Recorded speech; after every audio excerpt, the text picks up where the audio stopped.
Hey everybody, Shelagh Cummins here. I've been listening to you this week, and I've been listening to some of you measure your success based on things that are 100% out of your control.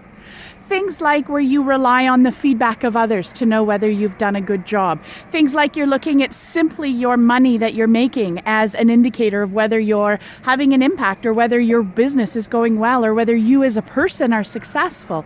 The danger with measuring yourself by something that is totally out of your control, though I'm going to talk about money in a minute, is that you're at the mercy of everybody else. And who's to say what they have going on their life? So how can you be measuring your success based on someone else's criteria?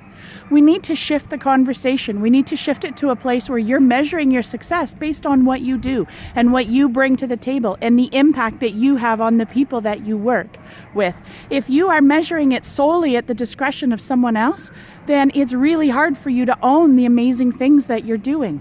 Listen, your money, the revenue that you're making is an indicator that your sales and marketing processes are working. That has no impact on whether the work that you do is worthwhile or whether you've been a successful person. Be careful about how you measure your success. Let's shift the conversation so that you know exactly that criteria, that impact that you have, the legacy that you're leaving. That is the important piece for you to measure your success. So if you have a week where you haven't made sales, then stop and say, okay, why didn't I make a sale this week? Was I not having a sales conversation? Did I not get visibility with the people who needed me? Did I shy away from picking up the phone? That doesn't mean you weren't successful. If you stop and look at yourself and say, did I do something this week or today that's going to have a positive impact on someone else? That is a successful day as well.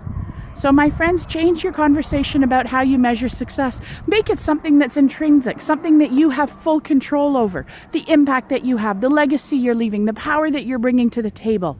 The amount of effort or the amount, did you bring your A game that week? That is a very powerful place to measure your success, because those of you that are feeling like you're not successful, it's because you're measuring it by the wrong indicator. Anyway, that's what's on my mind this week. I look forward to talking to you next week.